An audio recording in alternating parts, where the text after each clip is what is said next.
your life if you should come back to that state again. Are you dampened by that threat? Well, you know, I've always insisted we should stop talking about politics and talking about stress and waste of time. What I want us to always be talking about, how do we build a better future for our society? Our society is not going to work by threatening people. Our society is going to work by investing in people.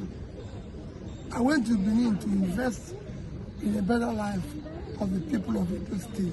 Because if they have good nurses, good doctors, they will live a better life. It's a measurable thing. What the governor should have done to complement what I'm doing in his state, he should actually be sincerely grateful that I'm working with him. Okay, you have your... It's not guaranteed in Edo State that if you want to come to Edo State that you need to inform him, and everybody is we are surprising that based on what logistic we are in Nigeria, a citizen of Nigeria needs to receive permission from you before you come to your place. No wonder we even saw some political move the other time when the Association of Police Student Union, whatever, said that Obi should not enter any polytechnic campus in Nigeria. These people, what do you mean? They said because Obi make one comment, one unverified comment about a particular polytechnic in Auchi in Edo State, and of course, all of you commit this error all the time. Even this thing that Obi said, it may be one of them that even, he said the information to Obi. So I don't know why all of them are making this statement, Obi this, Obi that. And thank God for Obi, because the man that always portray himself as a gentleman, somebody that doesn't like trouble. Because at the aftermath of 2023 election, some people expected Obi to hit the street, to lead the protest, which they wanted to scatter Nigeria at that time. But Obi, as a cool-headed politician, said that no, it has not come to that. Maybe that's why people take him for granted, and they think they can bully him or gag him. And thank God for Obi, he has come out to prove it that the gentility of a tiger, it does not mean that he's a coward. So he has replied Monday Ekpobholo that Oga, I will come to Edo State anytime I wish to come. So, and I will not request anything from you before I come. I don't need to take permission from you before I come to Edo. And I say kudos to Tita Obi for saying that, because you cannot be saying it's not all the time you will not respond to people, because even Bible said, answer a madman so that he will know that he is a madman. He first of all said, don't answer a foolish man so that both of you will not look like a foolish people. But his letter said that you can respond to him so that he will know that he's foolish. So thank God that Obi has responded now, and he has he has show his courage and his stand and his braveness, and he has proved Monday Ekpobholo as a stupid man. Thank God that that man usually come out every day to just expose himself by expressing nonsense. Somebody that doesn't know between 1,500, 1.5 million naira, 15 million naira. The man was confused. Go and listen to the message. It's no longer a news. The news is that Obi has come out and responds to that kind of a threat that I can come to Edo anytime, any day. Thank you. Looking at Obi now, it seems the Atiku camp is silent. What does that actually mean? What they come out and say the coalition is working underground, but the presidency, Parliament Tinubu, has dismissed the coalition as another waste of time. Well, I don't want to go by the word of presidency that coalition is a waste of time, because it's only time that will tell and what is going to happen. But because of what maybe the presidency is seeing in that coalition, that coalition may be meant for northern agenda, Fulani agenda, as we have seen it now. That look at this narrative. Atiku has resigned from PDP, meaning that all his political, amphitheater, all of them, they are now in ADC. All his hope, they are now in AP, they are now in ADC. although we saw it in this newspaper this morning where they are advising Atiku that he should return to PDP before it's too late.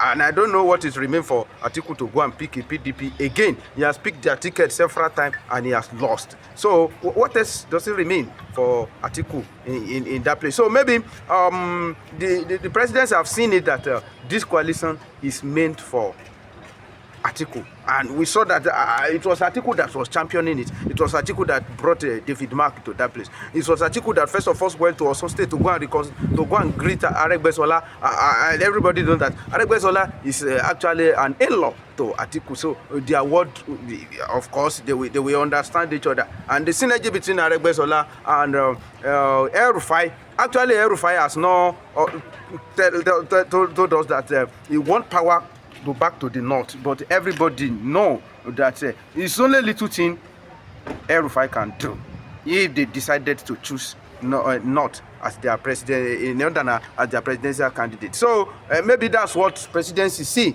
And like one vibrant journalist usually say that Tinubu is laying ambush for them and they know the right time to eat them. Immediately they commit that terror, it will just shut them down. And maybe that's what gave presidency confidence that they are just wasting their time. Okay, what would it look like if Atiku goes to the ballot again and faces Nigeria for an election when it is the turn of the South? Of course, he will just repeat what he has always experienced, which is failure. Because I don't know what we want to use to campaign for us in the South here. When we hear it's our turn, and you said, yo, Atiku, you just want to by fire by force, you want to share from our turn. If not for a party affiliation and other citizens, I don't know what will make Atiku to believe that he want to contest in 2023 after Buhari has finished. The same not the same ethnic. And that's what make me think that no, I cannot support Atiku. Whatever Tinubu want to do, let Tinubu come and do it, and that's why I supported Tinubu in 2023. So in 2027, what we are saying is that power must remain in the South. It's either Tinubu or Obi. If Obi don't get ticket in that coalition, then we go for Tinubu. What it has become presently now, Obi is on the lips of every Dick and Harry. I've not seen it. And not only that, there's also gone to continue with charity activities across the 36 states of the Federation. Obi is not resting, and people are wondering now, Obi, and this is not the first time. There were cases where he was shown as an Anambra governor and still serving the public food, and other things. So Wike would have been dwarfed by his own rattled, unfortunate opinion about Obi, saying that Obi, how long will Obi continue to serve food? Yes, we need service. That's what we need. We need a servant leader, not the wicked type of leadership. Of course, Beji has taken care of that axis south already, and we are looking at people who are already mobilizing on the ground. Like they always said, that this is the biggest coalition movement ever in the history of Nigeria if they are able to get their factors correct. But the Nigerians are pleading presently now that Atiku, should be at the background. Even his fellow Northerners are saying that. Would he, at this point in time, listening to the youth who are saying that Mr. Atiku, thank you for being one of the greatest stakeholders in Nigeria, politically and otherwise. But please, can you sacrifice this time for someone who the people are clamoring and seeking his hand in the leadership of this country, who is a Southerner? Peter Obi is the man of the moment. We're not saying that Atiku, you do not. We know that Atiku, to an extent, his political maneuvering and influence, especially in the north, is overwhelming. It's left for him to look at now, compare and contrast whether Atiku or El Rufai is going to replace the late President Muhammadu Buhari in terms of influence and command in the entire northern region. So some people are thinking that this thing is like they want to raise another Buhari, and Atiku, I think, is the next is the closest when we talk about the people that have influence in the north. So if you have Atiku, that means, do you see Atiku as another body? The average Hausa man does not like Atiku. That's the truth, because to Atiku, you can see the manner of which he deleted what he tweeted when somebody was killed in Deborah. the north. Deborah was killed, so they do not actually, and they know what it means. They see Atiku as somebody who is a closely liberal, secularic, and they saw Buhari as extreme, as someone reserved, as someone cunning, and someone who behaves like a coffle animal. So he can do and undo and quietly sneak into his shed without blowing any trumpet at the end of the day. But he's behind, causing a lot of damage. So, and that's where the whole thing is going not to go in favor. But the whole entire northern structure politically, are rising against, Atiku coming up. But the man might decide to bring that Fulanic tendencies and unforgivable, unbelievable, nothing they happen. It is they do and die. Then, if you tender such spirit in the political space, where Nigerians, including the Northerners, have said, "Oga," then that means he is open for sucker punch. The Bible, they said that when a man is full of overconfidence, then his downfall is near. That's what it means. I say a word to Atiku. According to James Hadley Chase, he said, when a man is full of overconfidence, he's open for sucker punch. Atiku should respect at least the nationalities of this country, the youth of this nation, who has been burdened with unforgivable, unimaginable bad leadership. Let us try competence. Let us try integrity. Let us try the voice of the people. Let us vote for Peter Obi 2027 and see, like just what Obasanjo said, a true Nigerian president will come from the Igbo people land. Let's talk about Kwankwaso's submission before we go. That President Bola Ahmed Tinubu is marginalizing the North. How does that one sound to you, relating to 2027 election? No, if you look at Kwankwaso, Kwankwaso is not a liberalist. I think he's a far leftist. It's not the far rightist. When you begin to look at the political atmosphere, so it's on the extreme side. He's a communist. He's a socialist. Kwankwaso is somebody who believes in superiority. Kwankwaso is somebody who believes in Fulani agenda.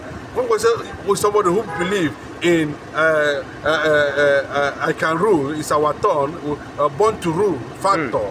That is what it means. I've listened to him several issues, apart from lately that Obi was able to destroy his political gagaga in the north on the 2023. He was saying that if he become vice president to Obi in 2023, that the north will kill him.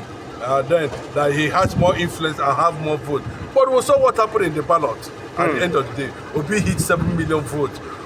That's few months to the presidential election. Right. When Kwankwas, Wike and the rest of them, the autumn, the man from the Benue,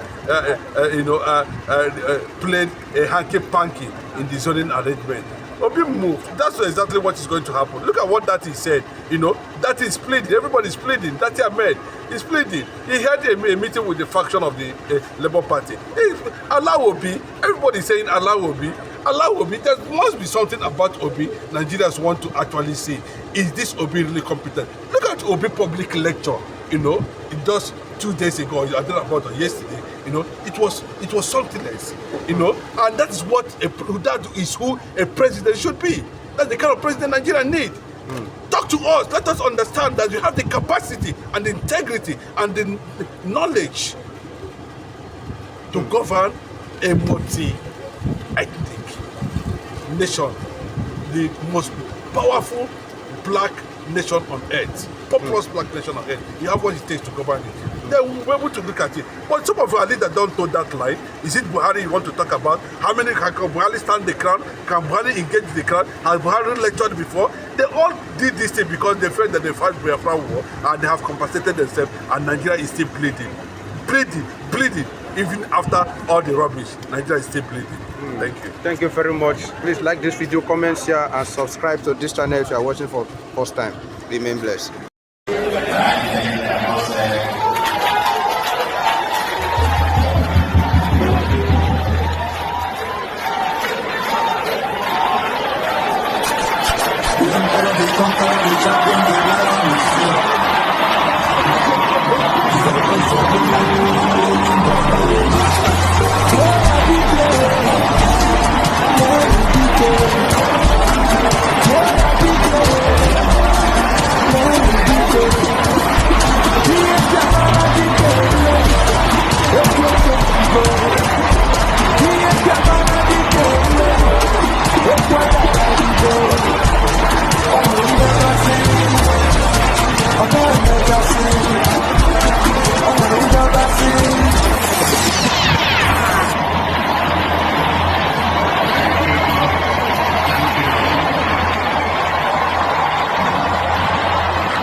Thank you.